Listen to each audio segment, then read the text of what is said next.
وَإِذْ قَالَ إِبْرَاهِيمُ لِأَبِيهِ آزَرَ أَتَتَّخِذُ أَصْنَامًا آلِهَةً স্মরণ করুন ওই সময়ের কথাগুলো যখন ইব্রাহিম আলাইহিস সালাতু ওয়াস সালাম ওনার আব্বা আজরকে বললেন, ও আমার আব্বা জান, মূর্তি আপনি নিজের হাতে বানাইলেন, নিজের হাতে বানাইয়া এটাকে রব বলতেছেন, আমার বুঝে আসে না।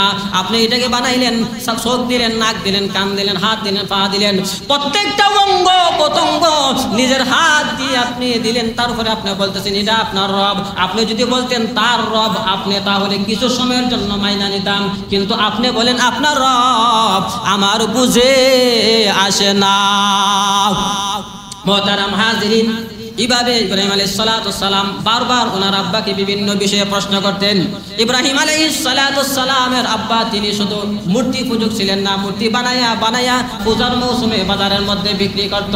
একদিন ওনার আব্বা মূর্তি বানাইতেছে, মূর্তি বানাইয়া ইব্রাহিম আলাইহিস সালাতু ওয়াস সালামকে বলছেন, ইব্রাহিম তুমি মূর্তিগুলো বাজারে নিয়ে আসবা, আমি আগে যাইব, এরপরে তুমি নিয়ে আসবা। ইব্রাহিম আলাইহিস সালাতু ওয়াস সালামের মেজাজটা খারাপ হয়ে গেছে, কি বলো, একটু এগুলো পছন্দ করি না, আবার বলতেছো বাজারে নেওয়ার জন্য। ইব্রাহিম আলাইহিস সালাতু ওয়াস সালামের মেজাজটা খারাপ হয়ে গেছে, তবে বাবার আদেশ, বাবার হুকুম, বাবার নির্দেশ অবশ্যই পালন করতে হবে। এজন্য ইব্রাহিম আলাইহিস সালাতু ওয়াস সালাম মূর্তিগুলোকে একটা জরির মধ্যে লইয়া বাজারের দিকে রওনা হয়ে গেল। প্রতিমধ্যে একটা খাল করেন, খালের মধ্যে পানিও আছে, কতটুকু পানি উনি পরীক্ষা করতেছে। এমত অবস্থায় মূর্তিগুলোর দিকে তাকায়া দেখে মূর্তিগুলো মিট মিট করে হাসে, আর মনে হয় তাদের পিপাসা লাগছে, পানি খাওয়ার প্রয়োজন। এজন্য ইব্রাহিম আলাইহিস সালাতু ওয়াস সালাম হাতের কুশ দিয়ে মূর্তির মুখের মধ্যে পানি দিলেন। যেই মাত্র মুখের মধ্যে পানি দিছে, সাথে সাথে মূর্তির রং পরিবর্তন হয়ে গেছে, বাঁশ কাঠ বন সব বাহির হয়ে গেছে। এই অবস্থায় ওনার আব্বার কাছে নিয়ে গেছি, নেওয়ার পর আজর বলতেছেন, ইব্রাহিম আমার মাবুদকে এমন অবস্থা কে করেছে? ইব্রাহিম আলাইহিস সালাতু ওয়াস সালাম বলেন, আব্বা জান আপনি হুকুম করলেন মূর্তিগুলো বাজারে আনার জন্য। বাজারে আনার পথে ওই যে একটা খাল করে, খালের মধ্যে পানি ছিল, পানির কাছে আসার পর আমি ভাবছি মনে হয় তারা পিপাসিত আছে, এজন্য তাদের বুকের মধ্যে পানি দিলাম। পানি দেওয়ার সঙ্গে সঙ্গে তার এই অবস্থা হয়ে গেছে। এবার আজর বলতেছেন, ইব্রাহিম তুমি কি কথা বলো? এইগুলা কি কথা বলে? এইগুলাকে খানা খায়? এইগুলা কি পিপাসা লাগে? এটা কখনো হতে পারে না। আলহামদুলিল্লাহ নাহমাদুহু ওয়া নাস্তাঈনুহু ওয়া নাস্তাগফিরুহু ওয়া নু'মিনু বিহি ওয়া নাতাওয়াক্কালু আলাইহি ونعوذ بالله من شرور أنفسنا ومن سيئات أعمالنا من يهده الله فلا مضل له ومن يضلله فلا هادي له ونشهد أن لا إله إلا الله وحده لا شريك له ونشهد أن سيدنا وسندنا وحبيبنا وحبيب ربنا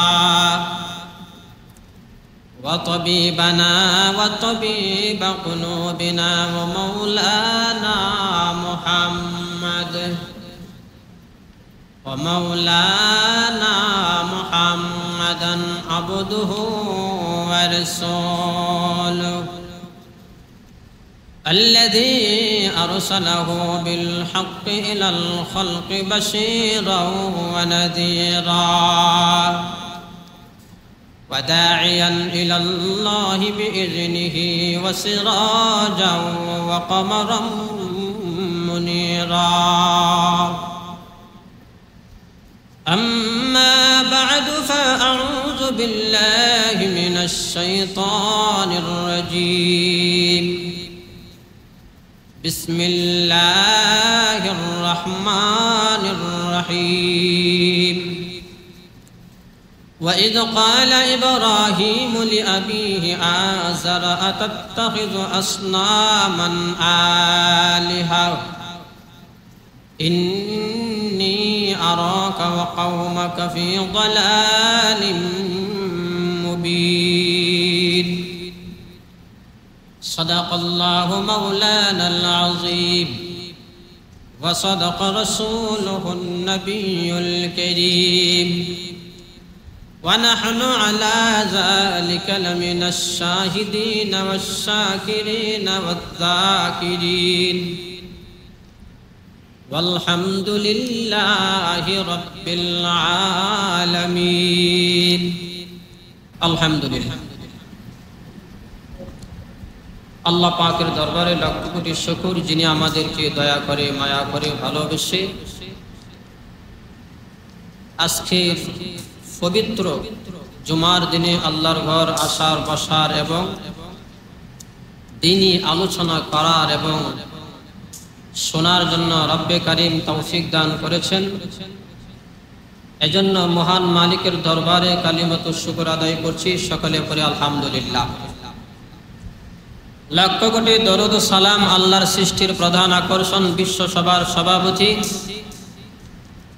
সৈয়দুল মুরসালিন রাহমাতুল লিল আলামিন, হাবিব কিবরিয়া, আশরাফে আম্বিয়া, সৈয়দুল আম্বিয়া, শাফি মাহশর, সাকি কাউসার, আফতাবে নবুয়ত, শামসুল হিদায়া, সরকার দু আলম নবী সৈয়দনা হাবিবানা মাওলানা মুহাম্মদ সাল্লাল্লাহু আলাইহি সাল্লামের উপর। সম্মানিত মুসল্লিয়ানে কারাম, আমি আমার খুতবাতে মহাগ্রন্থ আল কোরআনের সূরাতুল আনআমের ৭৪ নম্বর আয়াত তিলাওয়াত করেছি। উক্ত আয়াতের আলোকে আমাকে ইখলাসের নিয়তে, আমলের নিয়তে সংক্ষিপ্তভাবে কিছু আলোচনা করার এবং আপনাদেরকে শোনার জন্য রব্বে কারীম তৌফিক দান করুক। সকলে বলে আমিন। আমার তিলাওয়াতকৃত আয়াতের মধ্যে আল্লাহ পাক রব্বুল আলামিন আমাদের জাতির পিতা হযরত ইব্রাহিম আলাইহিস সালাতু সালামের কথা আলোচনা করেছেন। এজন্য উক্ত আয়াতের আলোকে আমরা ইনশাআল্লাহ আজকে আলোচনা করব। হযরত ইব্রাহিম আলাইহিস সালাতু সালাম আমাদের জাতির পিতা। আমাদের জাতির পিতার নাম কি? ইব্রাহিম আলাইহিস সালাতু সালাম। তো আমাদের জাতির পিতা ইব্রাহিম আলাইহিস সালাতু সালামের ইতিহাস আলোচনা করার জন্য আজকে এই তিলাওয়াত করা উদ্দেশ্য। তো ইব্রাহিম আলাইহিস সালাতু সালাম যেই সময়ে তিনি এই পৃথিবীর মধ্যে পদার্পণ করেন, ওই সময়টা ছিল নমরুদের যুগ। সে নিজেকে খোদা দাবি করত, আল্লাহ দাবি করত, রব দাবি করত। তো ইব্রাহিম আলাইহিস সালাতু সালাম এমন একটা পরিস্থিতিতে তিনি জন্মগ্রহণ করেছেন যেই সময়ে দুনিয়ার হাওয়া অর্থাৎ দুনিয়ার পরিস্থিতি ওনার বিপরীত। কখন জন্মগ্রহণ করে? ইব্রাহিম আলাইহিস সালাতু সালাম যেই সময় জন্মগ্রহণ করেছে, ওই সময়ে নমরুদ একদিন স্বপ্ন দেখছে যে সে তার সিংহাসনের মধ্যে বসে দেশ পরিচালনা করতেছে। এমত অবস্থায় গ্রাম অঞ্চল থেকে 5 থেকে 6 বছরের একটা বাচ্চা এসে, বাচ্চাটা হলো অত্যন্ত নাদুস নুদুস সুন্দর চেহারা বিশিষ্ট একটা বাচ্চা। এই বাচ্চাটা এসে ওনার কপালের মধ্যে একটা ঘুষি দিচ্ছে, আর ঘুষি দেওয়ার সাথে সাথে ওনার মাথার মগজ বাহির হয়ে গেছে, আর ওনার কুরসিটা পিছন দিকে পড়ে চূর্ণ বিচূর্ণ হয়ে গেছে। এই স্বপ্ন দেখার পরে নমরুদ চিৎকার মেরে উঠছে ঘুম থেকে যে কি ভয়ঙ্কর স্বপ্ন দেখলাম, কি ভয়ঙ্কর স্বপ্ন দেখলাম। এই স্বপ্ন কখনো মিথ্যে হতে পারে না, এই স্বপ্ন কাল্পনিক হতে পারে না, বানোয়াট হতে পারে না, এটা সত্য স্বপ্ন আমি দেখলাম। পাশেই ছিল তার স্ত্রী। স্বামীর চিৎকারের কারণে স্ত্রী ঘুম ভেঙে গেছে। তুমি কিভাবে একজন খোদা হয়ে এভাবে চিল্লাচিল্লি করো? তুমি যদি এভাবে চিৎকার দাও তাহলে তোমার বান্দা বান্দি কি বলবে যে আমাদের খোদা নিজে স্বপ্নের ভয়ে, স্বপ্নের মধ্যে ভয়ে চিৎকার মারে, তাহলে আমাদের কি অবস্থা হবে? তখন আপনার আর খোদাগিরি থাকবে না, খোদাগিরি চলে যাবে। এখন ঘুমান। স্ত্রীর ধমক খায়া নমরুদ ঘুমাই গেছে। কিছুক্ষণ পরে আবার স্বপ্ন দেখছি, ভয়ঙ্কর স্বপ্ন। কি ভয়ঙ্কর স্বপ্ন দেখলাম, কি ভয়ঙ্কর স্বপ্ন দেখলাম! এই স্বপ্ন কাল্পনিক হতে পারে না, মিথ্যে হতে পারে না, বানোয়াট হতে পারে না। স্ত্রী বলতেছে, কি লাগাইলা তুমি? তোমার কারণে কেন আজকে ঘুমাইতাম না? তুমি যে এভাবে চিৎকার মারো, তোমার সম্মান ইজ্জত মর্যাদা থাকবে? ঘুমাও। পারি, তুমি আমার কথা বিশ্বাস করতেছ না। তুমি আমার বুকটার মধ্যে ধইরা দেখো, বুকটা তরতর করে কাঁপতেছে। আরে বুঝছি, তুমি এখন ঘুমাও। আবার কিছুক্ষণ পরে নমরুদ চিৎকার মেরে উঠছে। চিৎকার দেওয়ার পরে স্ত্রী বলতে, তুমি কি আরম্ভ করলা? তোমার জ্বালা তো আজকে আর ঘুমাইতে পারবো না। এমত অবস্থায় নমরুদ বলতে, আচ্ছা তুমি বলো আমি কি করতে পারি? আমি যে ভয়ঙ্কর স্বপ্নগুলো দেখতেছি, আমার তো মন সাক্ষী দিয়ে এটা সত্য স্বপ্ন, এটা কাল্পনিক বানোয়াট মিথ্যা স্বপ্ন হইতে পারে না। তুমি বলো আমি কি করতে পারি? স্ত্রী ছিল একজন বুদ্ধিমতী মহিলা। সে বলতেছে, আপনার সংসদ প্রতিদিন কয়টা সময় বসে? যে প্রতিদিন সংসদ 11টার সময় বসে। তাহলে একটা কাজ করবা, আগামীকাল আপনি 10টার সময় ডাকবা। 10টার সময় যদি আমি সংসদ ডাকি, তাহলে কি আমার এমপি মন্ত্রী আসবে? যদি না আসে, আপনি পাগলা ঘন্টা বাজায় দিবেন, ইমার্জেন্সি কল বাজায় দিবেন। কি ঘন্টা? পাগলা ঘন্টা। পাগলা ঘন্টা কারো আমি একটু বুঝাই। আমি যখন ব্রাহ্মণবাড়িয়া হেফজখানার মধ্যে লেখাপড়া করি, তো প্রত্যেক সোমবারে একটা বেল আছে। এই বেলটার মধ্যে অনেকটি টুন টুন টুন টুনি করে বেল দেওয়া হয়েছে। আর এতে করে ছাত্ররা যে যে অবস্থায় আছে, তাড়াতাড়ি লম্বা একটা ঘর ছিল, এই ঘরের মধ্যে সবাই হাজির হওয়া লাগবে। এমতো অবস্থায় কেউ কোথাও টাকার মতো কোনো সাহস দেখাইতে পারতো না, সবাই হাজির হওয়া লাগতো। সবাই যখন আমরা হাজির হইতাম, তখন আমাদের উস্তাদ মহোদয় আমাদেরকে বিভিন্ন বিষয়ে ওয়াজ নসিহত আমাদেরই করতে। তো পাগলা ঘন্টা বাজানোর উদ্দেশ্য হচ্ছে, যেই যে হালতে আছে, যেই অবস্থান মধ্যে আছে, সবাই হাজির হওয়া লাগবে। একজনে অনুপস্থিত থাকতে পারবে না, আমরা সবাই হাজির হয়ে যাই। এটা হচ্ছে পাগলা ঘন্টা বাজানোর উদ্দেশ্য। তো আপনি পাগলা ঘন্টা বাজায় দিবেন, ইমার্জেন্সি কল দিবেন। এতে করে আপনার এমপি মন্ত্রী কেউ আর কোথায় থাকতে পারবে না, সবাই সংসদে হাজির হবে। ঠিক আছে? নমরুদের কি আজকে আর ঘুম আছে? ঘুম নাই। তাড়াতাড়ি 10টার সময় সংসদ টাকার কথা, সে 9টার সময় গিয়ে হাজির। 9টার সময় হাজির হয়ে আসছে, তার কুর্সির মধ্যে বৈশা নড়াচড়া করতেছে। দেখি রাত্রে যে স্বপ্নে দেখলাম, এটা কি ভাঙচুর হচ্ছে কিনা। দেখে নড়াচড়া করে, না এটা ঠিকই আছে, এখনো পাঙ্গে নেই। ইমার্জেন্সি কল দিছে, পাগলা ঘন্টা বাজায় দেওয়া হলো। এমতো অবস্থায় এমপি মন্ত্রীরা কেউ ছিল গোসলে, কেউ ছিল খাবারে, আবার কেউ ছিল ঘুমে। যে যে হালতের মধ্যে ছিল, কাহারো গায়ে গামছা, কাহারো গায়ে গেঞ্জি, কাহারো গায়ে লুঙ্গি, কেউ গোসল করতে গিয়েছিল। এমতো অবস্থায় যে যে অবস্থার মধ্যে আছে, তাড়াতাড়ি সংসদের মধ্যে সংসদে আইসা দেখে খুদার চেহারা অত্যন্ত কালো হয়ে গেছে, মলিন হয়ে গেছে। তারা চিন্তা করতেছে, আমাদের খুদার চেহারা কালো হয়ে গেছে, মলিন হয়ে গেছে, বুঝতে পারলাম না, না জানি আমাদের খুদার কি হয়েছে, কি সমস্যা জানি আমাদের খুদা ভুগতেছে, বুঝতে পারলাম না। নমরুদের এক পাশে এমপি, এক পাশে মন্ত্রী, আরেক পাশে দরবারে আলেম, জাদুঘর, গণক, সবাই হাজির। নমরুদ বলতেছে, আমি একটা ভয়ঙ্কর স্বপ্ন দেখছি, এজন্য ইমার্জেন্সি কল, পাগলা ঘন্টা বাজানোর উদ্দেশ্য। স্বপ্নটা হলো, গত রাতে আমি স্বপ্ন দেখলাম, নাদুস নদুস সুন্দর চেহারা বিশিষ্ট সে আইসা আমার কপালের মধ্যে ঘুষি দিছে। আর ঘুষি দেওয়ার সঙ্গে সঙ্গে আমার মাথার মগজ বাহির হয়ে গেছে, আর আমার চেহারাটা পিছন দিকে পরে ব্যঙ্গে চূর্ণ বিচূর্ণ হয়ে গেছে। তোমরা তাড়াতাড়ি আমার এই স্বপ্নের ব্যাখ্যা বলো। এরা বলতেছেন, খুদা হুজুর, যেহেতু খুদা, যে খুদা হুজুর আপনি যে স্বপ্ন দেখছেন, এই স্বপ্নের ব্যাখ্যা বলতে হইলে আমাদেরকে টাইম দিতে হবে। কারণ আমাদের ধর্মের বিধান, আমাদের ধর্মের নীতি, এই অনুযায়ী আমাদের তন্ত্র মন্ত্র বলতে হবে। আর তন্ত্র মন্ত্র হলে আপনার স্বপ্নের নিখুঁত নির্ভেজাল সঠিক আমাদের ব্যাখ্যা বলতে হবে। এজন্য আমাদেরকে কিছু সময় দিন। ঠিক আছে, তোমাদেরকে সময় দিলাম। সময় দিছে। কিছুদিন পরে এমপি মন্ত্রীদেরকে ডাকছে, কি বলো, আমার স্বপ্নের ব্যাখ্যা কোথায়? যে মহারাজ, আপনি যে স্বপ্ন দেখছেন, এই স্বপ্নটা কাল্পনিক, অবাস্তব, মিথ্যা একটা স্বপ্ন। কি বলো? আমি কাল্পনিক স্বপ্ন দেখলাম। তারপরে ডাকছে দরবারে আলেম, জাদুঘর, ঘনক, কি খবর, আমার স্বপ্নের ব্যাখ্যা। বলে মহারাজ, এটা তো কাল্পনিক স্বপ্ন, মিথ্যে স্বপ্ন, বানোয়াট স্বপ্ন, এটা সত্য স্বপ্ন হইতে পারে না।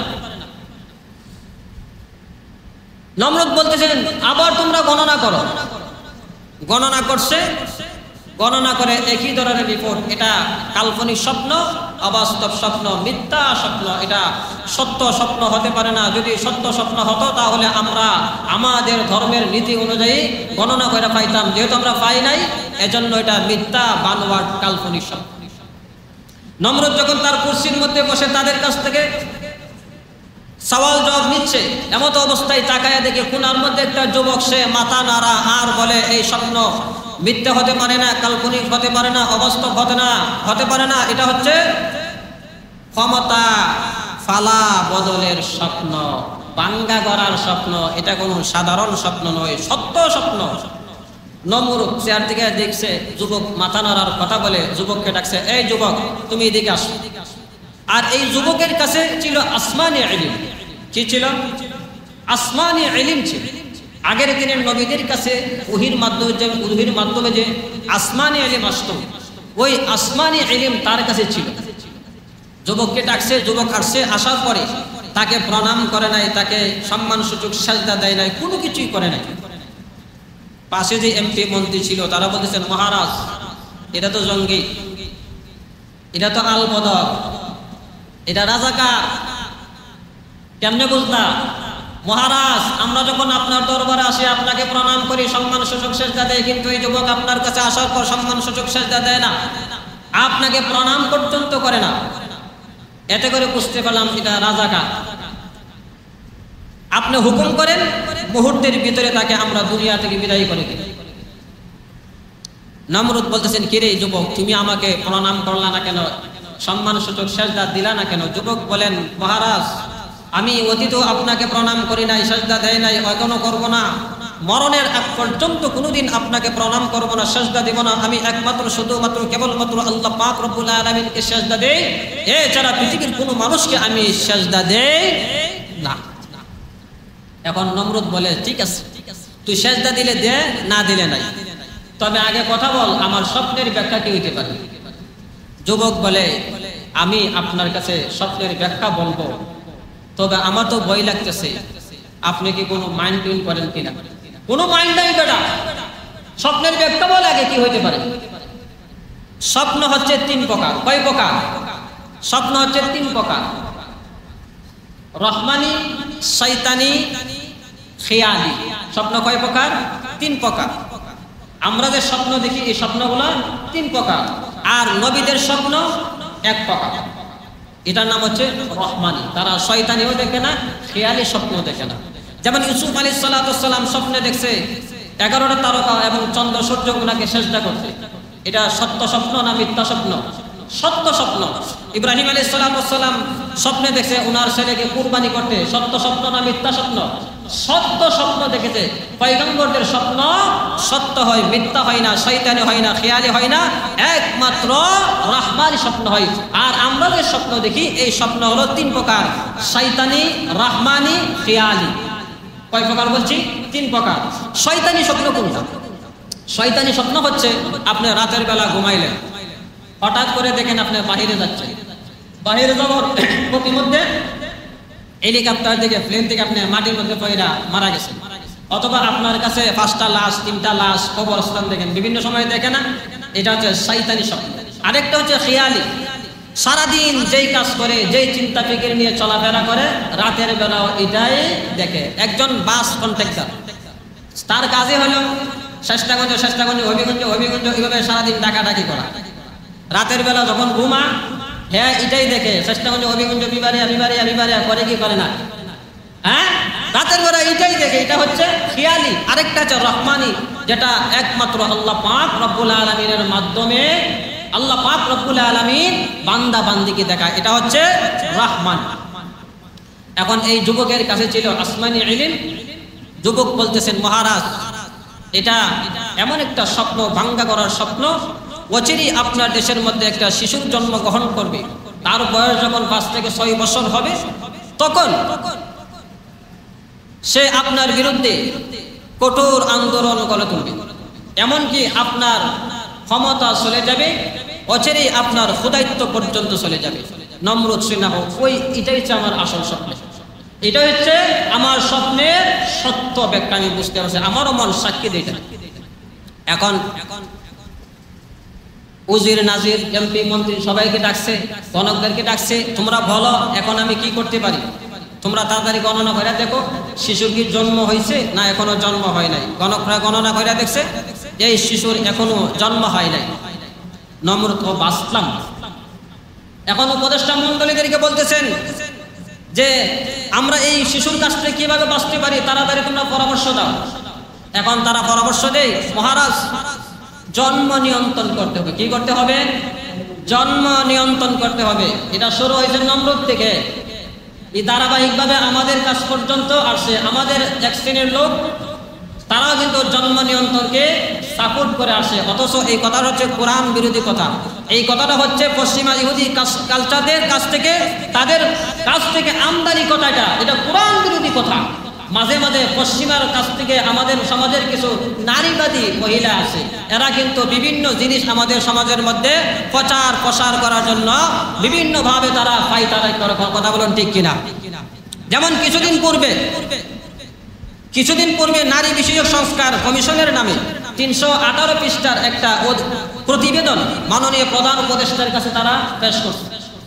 এটার মধ্যে অনেক দাবি তারা পেশ করছে। এর মধ্যে একটা দাবি হচ্ছে বহু বিবাহের প্রথা বিলুপ্ত করতে হবে। নাউযুবিল্লাহি মিন যালিক। বহু বিবাহ প্রথা বিলুপ্ত করতে হবে। আল্লাহ পাক রব্বুল আলামিন একজন পুরুষকে একাধিক বিবাহ অর্থাৎ 2, 3, 4 তা বিবাহ পর্যন্ত করার মতো অনুমতি দিয়েছেন। এটা আল্লাহ তাআলার বান্দাকে দিয়েছেন, এটা আল্লাহ তাআলার আইন। কখন একাধিক বিয়ে করতে পারবে?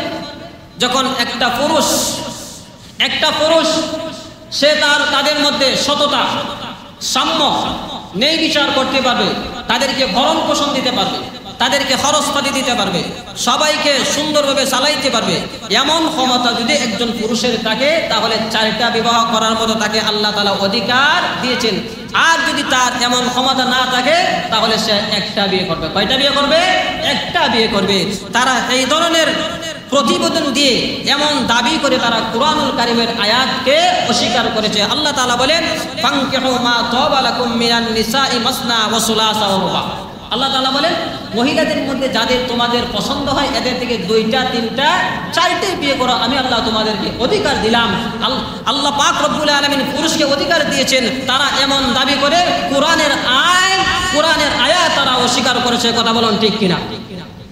আরেকটা হচ্ছে নারী পুরুষ সমান অধিকার। এখন যারা নারী পুরুষ সমান অধিকার বলে তাদেরকে বলবো যে আপনারা যদি বলেন নারী এবং পুরুষ সমান অধিকার, তাহলে একটা পুরুষ ডাব গাছে উঠতে ডাব পারতে পারে, নারিকেল পারতে পারে, আপনি পারেন? তো পারবেনি।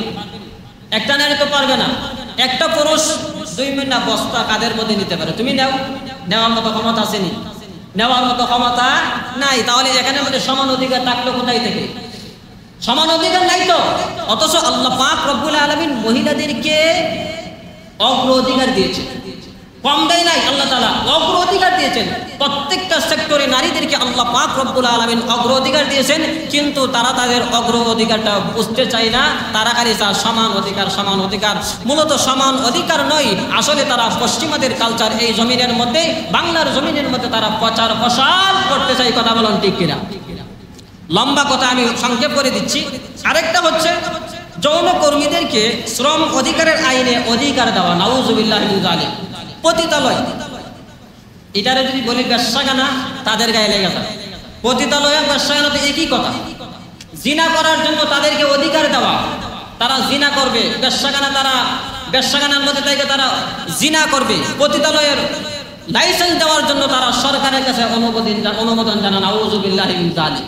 অথচ আল্লাহ পাক রব্বুল আলামিন বলছেন, আয-যানিয়াতু ওয়াজ-যানি ফাজলিদু কুল্লা ওয়াহিদিন মিনহুমা মিয়াতা জালদা। আল্লাহ পাক রব্বুল আলামিন বললেন, একটা নারী এবং পুরুষ যদি জিনা করে আর যদি তারা অবিবাহিত হয় তাহলে তাদেরকে 100টা বেতের আঘাত দিতে হবে, আর যদি তারা বিবাহিত হয় তখন তাদেরকে পাথর মেরে হত্যা করে দেওয়া। এটা আল্লাহ তাআলার বিধান। তারা যে এই ধরনের প্রতিবেদন দেয়, কেন দেয়? এই সমাজের মধ্যে জিনার প্রচার প্রসার ঘটানোর জন্য। তাদের উদ্দেশ্য হচ্ছে এটা।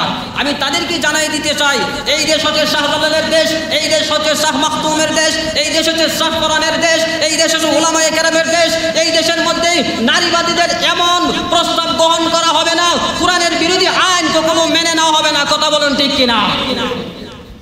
মুহতারাম হাজিরিন, সর্বপ্রথম জন্ম নিয়ন্ত্রণের আইন নমরুদ জারি করছে, মনে আসেনি? তো নমরুদকে বলতেছে এখন থেকে জন্ম নিয়ন্ত্রণ করতে হবে। জন্ম নিয়ন্ত্রণ করব কিভাবে?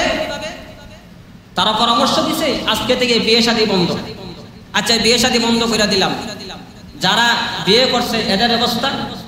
পুরুষদেরকে জেলখানার মধ্যে আটকে রাখা হবে, আর নারীদেরকে চেক আপ করানো হবে, তাদেরকে চেক করানো হবে। এমত অবস্থায় যেই মহিলার গর্ভে সন্তান পাওয়া যাবে তাকে পাহারা দেওয়া হবে। যখন সে ছেলে সন্তান জন্ম দিবে হত্যা করা হবে, আর মেয়ে সন্তান জন্ম দিলে তাকে ছেড়ে দেওয়া হবে।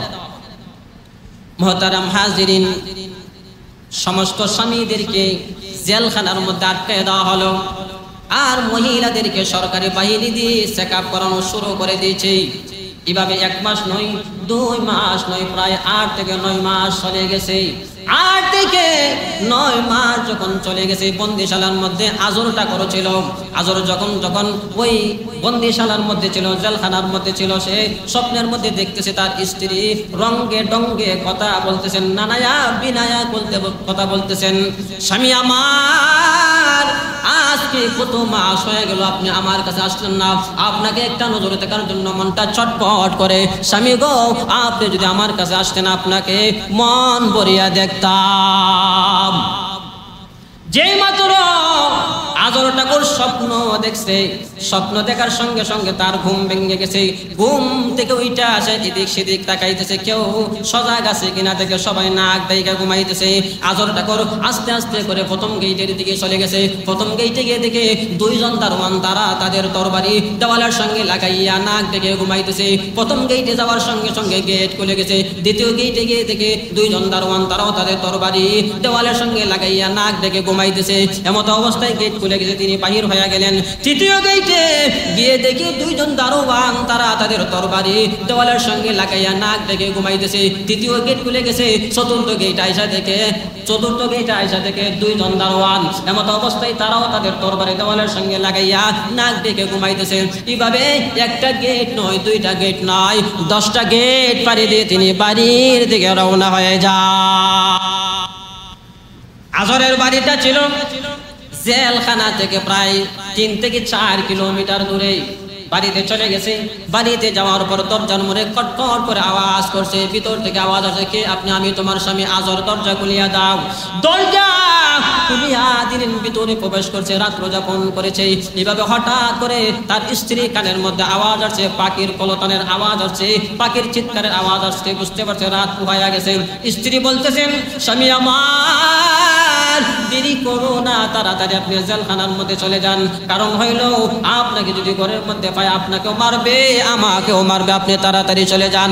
আজর ঘর থেকে দৌড় মারছে জেলখানার দিকে। প্রথম গেইটে গিয়ে দেখে আগের মতো তারা নাক ডেকে ঘুমাইতেছে। দ্বিতীয় গেইটে গিয়ে দেখে তারাও নাক ডেকে ঘুমাইতেছে। তৃতীয় গেইটে গিয়ে দেখে তারাও নাক ডেকে ঘুমাইতেছে। এভাবে 10টা গেট পাড়ি দিয়ে সে তার বিছানার মধ্যে শুয়ে যায়। যেই মাত্র উনি ওনার বিছানার মধ্যে শুয়ে গেছে, এমত অবস্থায় প্রথম গেটের দারোয়ানদের ঘুম ভাঙছে। যেই মাত্র ঘুম ভাঙছে, এখন একে অপরকে বলেন, কিরে কেউ ফাঁকি দিয়ে আইলো গেল কিনা, আমার একটু ঘুম লাগছিল। হ্যাঁ বলে, আমার একটু ঘুম লাগছিল। এমন কথা বলবা না, যদি বলো তাহলে তোমাদের মাথা কিন্তু থাকবে না, সব মাথা রাজ দরবারের মধ্যে চলে যাবে। দ্বিতীয় গেটের দারোয়ানরা বলতেছেন, আমার একটু ঘুম লাগছে, এই ফাঁকি দিয়ে কেউ আইলো গেল কিনা, আমারও তো ঘুম লাগছে। দুজনের একই কথা। এমত অবস্থায় বলে, এমন কথা বলবা না, যদি বলো তাহলে রাজ দরবারের মধ্যে মাথা চলে যাবে, কেল্লা চলে যাবে, এমন কথা বলবা না। প্রত্যেকটা গেইটের দারোয়ান সবাই এমন কথা বলতে লাগলো। মুহতারাম হাজিরিন, আজরটা এখন সে তার ফাইলের মধ্যে বিছানার মধ্যে ঘুমায় আছে।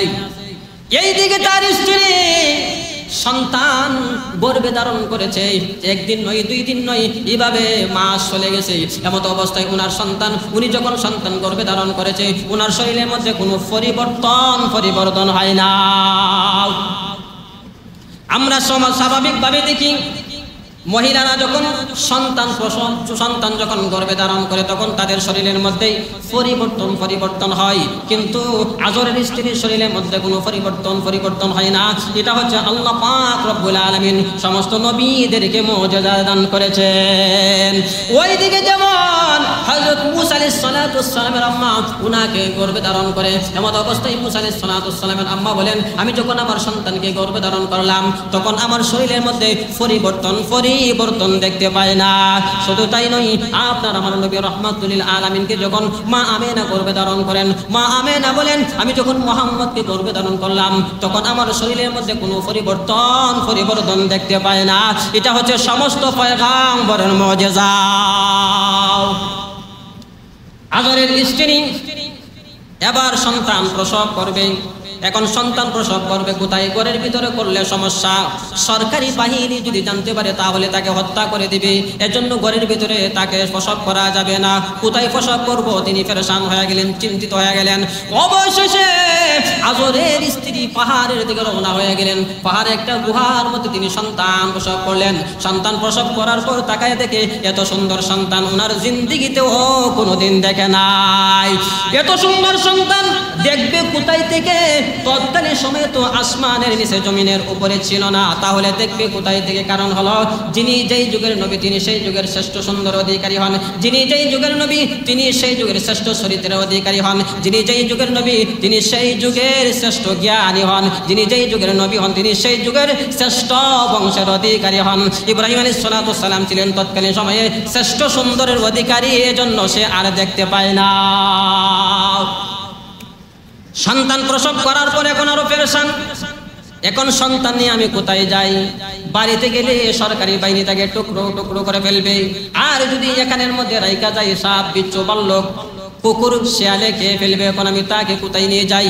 অবশেষে উনি চিন্তা করলেন আমি বাড়িতে নিয়ে যাব না। কারণ হলো বাড়িতে নিয়ে গেলে আমার সন্তানকে আমার সামনে টুকরো করবে, আমি সহ্য করতে পারবো না। খায়া নেক বাগে খায়া নেক, এতে আমি দেখতেও পারবো না। সুতরাং এখানের মধ্যে রাইকা যাই।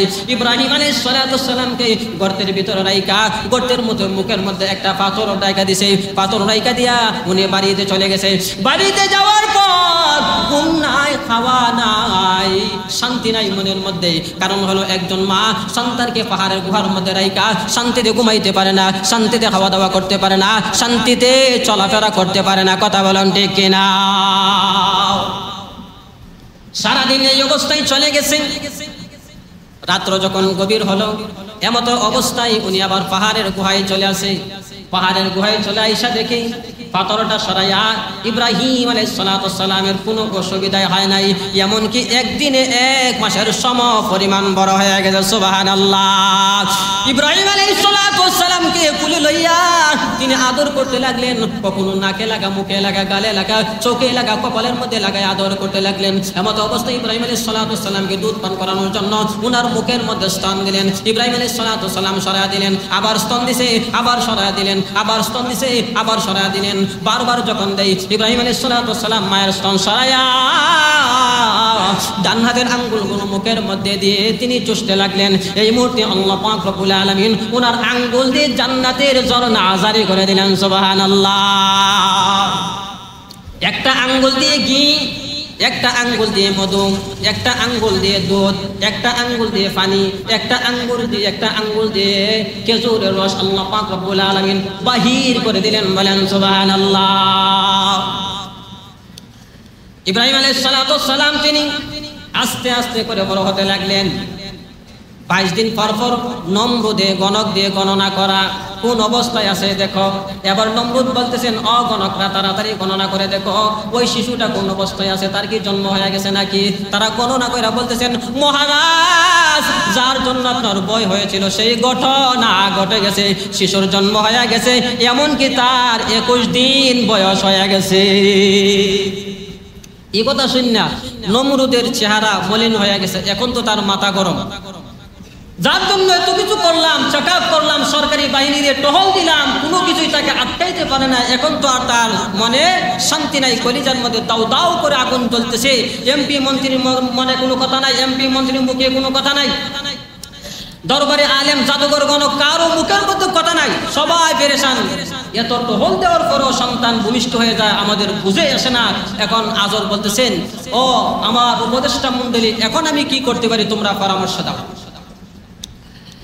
এবার উপদেষ্টা মণ্ডলী আজরকে পরামর্শ দিতে লাগলো।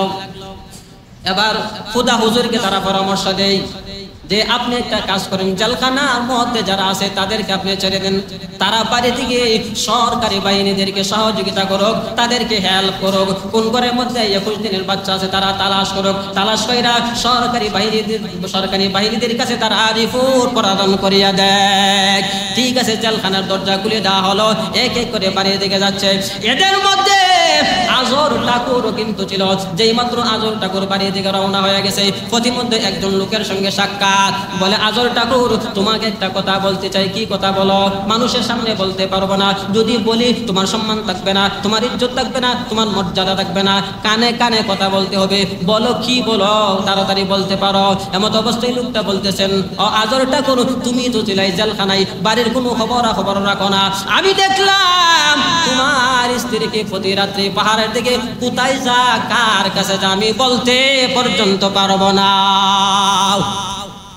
যেই মাত্র লোকটা এমন কথা বলছে, আজরের মনের মধ্যে সন্দেহ জাগছে। কিছু জায়গা যাওয়ার পর আরেকটা লোকে কি কথা বলছে, আরো কিছু জায়গা যাওয়ার পর আরেকটা লোকে এমন কথা বলছে, আরো কিছু জায়গা যাওয়ার পর আরেকটা লোকে এমন কথা বলতে লাগলো। আজরের মনের মধ্যে সন্দেহ আস্তে আস্তে করে বাড়তে লাগলো। কারণ হলো, একজন স্বামীর কাছে যদি একজন স্ত্রীর ব্যাপারে এমন কথা বলে, সন্দেহ লাগবে কি লাগবে না? অবশ্যই সন্দেহ আস্তে আস্তে করে বাড়বে। নমরুদ আজর ঠাকুর বাড়িতে চলে গেছে। আজর ঠাকুর যখন বাড়িতে চলে গেছে, কলিজার মধ্যে দাউ দাউ করে আগুন জ্বলতেছে। আমি ছিলাম জেলখানার মধ্যে, আর তুমি এই ফাঁকি দিয়ে ফরকিয়া করলে আমি মানতে পারি না। স্ত্রীর সঙ্গে বেশি কথাবার্তা নাই, উভয়জন ঘুমিয়ে গেলেন।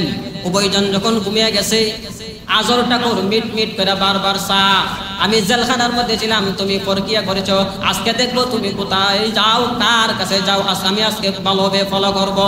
স্ত্রী ঘুমাই না, কারণ হলো সন্তানকে পাহাড়ের গুহায় রাখছে, এজন্য স্ত্রীর ঘুম নাই, খাওয়া নাই, বারবার বিছানার মধ্যে শুয়ে যায়, আবার উঠে আবার ঘুমা, আবার উঠে আবার উঠে আবার ঘুমা, আর দুটো চোখ দিয়ে টপ টপ করে পানি ছেড়ে দেই। আজরের সন্দেহ আরো বাড়তেছে। যারা আমাকে রাস্তার মধ্যে বলছিল তারা তো সত্যি কথা বলছে, যদি না হয় তার চোখে ঘুম নাই কেন, বুঝতে আমি পারলাম না। মুহতারাম হাজিরিন, আজর ঠাকুরের এখন আস্তে আস্তে করে সন্দেহ বাড়তেছে। রাত্র যখন গভীর হলো, তার স্ত্রী ঘুম থেকে উঠছে। ঘুম থেকে উঠিয়া আস্তে আস্তে করে সে ঘরের সিটকারিটা, ঘরের দরজার সিটকারিটা খুলছে, খুললা পাহাড়ের দিকে রওনা হয়ে গেছে। পিছন দিক থেকে আজরও তার পিছনে চলছে। সামনে স্ত্রী সামনের দিকে যা, পিছন দিক থেকে স্বামী যা, স্ত্রী সামনে যা, পিছন দিয়ে স্বামী যাইতে লাগলো। এক পর্যায়ে তার স্ত্রী পাহাড়ের গুহার ভিতরে ঢুকছে, আজর গুহার ভিতরে ঢুকছে। আজর ডুইকা দেখে এত সুন্দর সন্তান তার জিন্দিগিতেও কোনো দিন দেখে নাই। তার স্বামী সন্তানকে লইয়া কুলেন, একবার কাকে নেই, আবার আদর করতে লাগলো। আজর বলে, এটা পাইলা কোথায় থেকে, এটা কার সন্তান? বলে, হলে এটা তোমার সন্তান। বলে, আমার সন্তান হইবে কিভাবে? আমি তো 2 বছর পর্যন্ত জেলখানার মধ্যে ছিলাম, তোমার সঙ্গে কোনো সাক্ষাৎ নাই, দেখা নাই, তাহলে সন্তান আসবে কোথায় থেকে?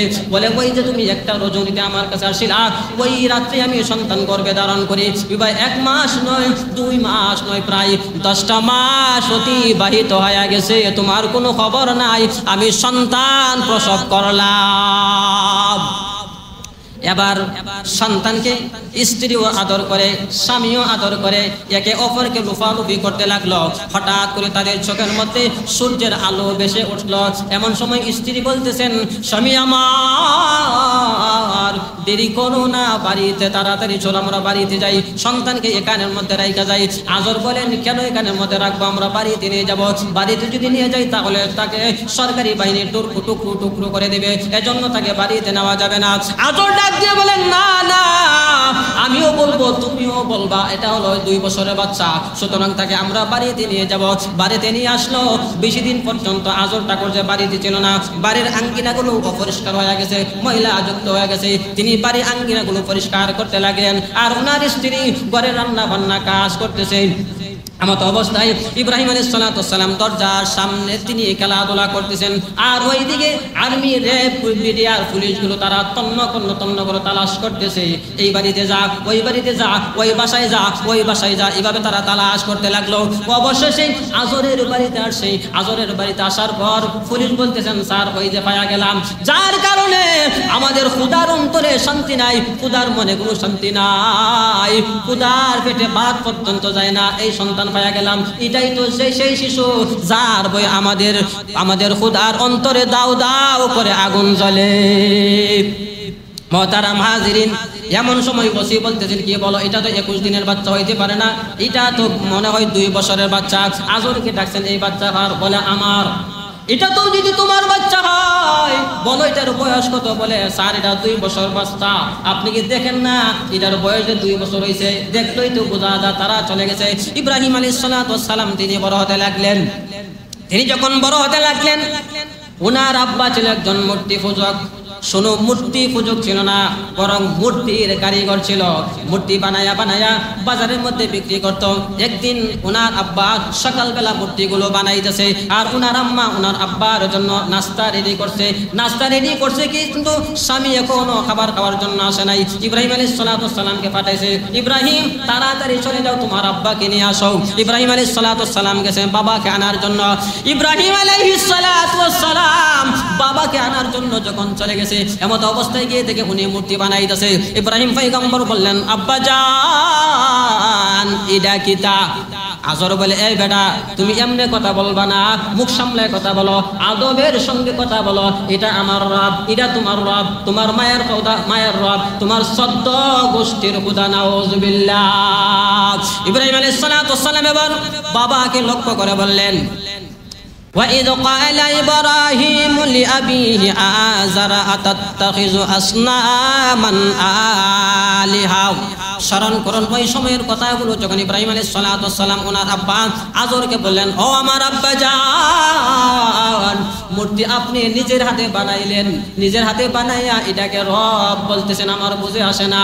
আপনি এটাকে বানাইলেন, সব চোখ দিলেন, নাক দিলেন, কান দিলেন, হাত দিলেন, পা দিলেন, প্রত্যেকটা অঙ্গ প্রত্যঙ্গ নিজের হাত দিয়ে আপনি দিলেন, তারপরে আপনি বলতেছেন এটা আপনার রব। আপনি যদি বলতেন তার রব, আপনি তাহলে কিছু সময়ের জন্য মাইনা নিতাম, কিন্তু আপনি বলেন আপনার রব, আমার বুঝে আসে না। মুহতারাম হাজিরিন, এইভাবে ইব্রাহিম আলাইহিস সালাতু ওয়াস সালাম বারবার ওনার আব্বাকে বিভিন্ন বিষয়ে প্রশ্ন করতেন। ইব্রাহিম আলাইহিস সালাতু ওয়াস সালামের আব্বা তিনি শুধু মূর্তি পূজক ছিলেন না, মূর্তি বানায়া মৌসুমে অর্থাৎ পূজার মৌসুমে বাজারের মধ্যে বিক্রি করত। একদিন ওনার আব্বা মূর্তি বানাইতেছে, মূর্তি বানাইয়া ইব্রাহিম আলাইহিস সালাতু ওয়াস সালামকে বলছেন, ইব্রাহিম তুমি মূর্তিগুলো বাজারে নিয়ে আসবা, আমি আগে যাইবো, এরপরে তুমি নিয়ে আসবা। ইব্রাহিম আলাইহিস সালাতু ওয়াস সালামের মেজাজটা খারাপ হয়ে গেছে, কি বলো, একটু এগুলো পছন্দ করি না, আবার বলতেছো বাজারে নেওয়ার জন্য। ইব্রাহিম আলাইহিস সালাতু ওয়াস সালামের মেজাজটা খারাপ হয়ে গেছে, তবে বাবার আদেশ, বাবার হুকুম, বাবার নির্দেশ অবশ্যই পালন করতে হবে। এজন্য ইব্রাহিম আলাইহিস সালাতু ওয়াস সালাম মূর্তিগুলোকে একটা জুরির মধ্যে লইয়া বাজারের দিকে রওনা হয়ে গেল। প্রতিমধ্যে একটা খাল করেন, খালের মধ্যে পানিও আছে, কতটুক পানি উনি পরীক্ষা করতেছে। এমত অবস্থায় মূর্তিগুলোর দিকে তাকায়া থেকে মূর্তিগুলো মিট করে হাসে, আর মনে হয় তাদের পিপাসা লাগছে, পানি খাওয়ার প্রয়োজন। এজন্য ইব্রাহিম আলাইহিস সালাতু ওয়াস সালাম হাতের কুশ দিয়ে মূর্তির মুখের মধ্যে পানি দিলেন।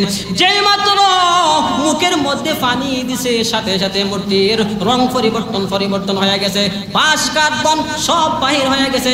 এই অবস্থায় ওনার আব্বার কাছে নিয়ে গেছি, নেওয়ার পর আজর বলতেছেন, ইব্রাহিম আমার মাবুদকে এমন অবস্থা কে করেছে? ইব্রাহিম আলাইহিস সালাতু ওয়াস সালাম বলেন, আব্বা জান আপনি হুকুম করলেন মূর্তিগুলো বাজারে আনার জন্য। বাজারে আনার পথে ওই যে একটা খাল করে, খালের মধ্যে পানি ছিল, পানির কাছে আসার পর আমি ভাবছি মনে হয় তারা পিপাসিত আছে, এজন্য তাদের বুকের মধ্যে পানি দিলাম। পানি দেওয়ার সঙ্গে সঙ্গে তার এই অবস্থা হয়ে গেছে। এবার আজর বলতেছেন, ইব্রাহিম তুমি কি কথা বলো? এইগুলা কি কথা বলে? এইগুলা কি খানা খায়? এইগুলা কি পিপাসা লাগে? এটা কখনো হতে পারে না। ইব্রাহিম আলাইহিস সালাতু ওয়াস সালাম মনে মনে চিন্তা করলেন, এই সিচুয়েশন, এই পরিস্থিতি, এই অবস্থা তৈরি করার জন্য তো আমি এমন ঘটনা ঘটাইছি। এখন ইব্রাহিম আলাইহিস সালাতু ওয়াস সালাম সুযোগ পাইয়া ওনার আব্বাকে লম্বা চড়া ওয়াজ করলেন, লং টাইম নিয়ে ওয়াজ করছেন। কি ওয়াজ করছেন? আল্লাহ পাক রব্বুল আলামিন সূরাতুল মরিয়মের মধ্যে আলোচনা করেছেন। সময় শেষ, সময় স্বল্পতার কারণে বাকি আলোচনা করতে পারলাম না। ইনশাআল্লাহ আগামী জুমাতে আলোচনা করব ইব্রাহিম আলাইহিস সালাতু ওয়াস সালাম ওনার আব্বাকে কি লং টাইম ওয়াজ করেছিলেন, কোন বিষয়ে ওয়াজ করেছিলেন, কেমন ওয়াজ করেছিলেন। আল্লাহ তাআলা কোরআনের মধ্যে সেই ওয়াজগুলো উঠাই তুলছে, এজন্য এই ওয়াজটা খুব গুরুত্বপূর্ণ। ইনশাআল্লাহ আমরা আগামী জুমাতে বাকি আলোচনা করার জন্য চেষ্টা করব।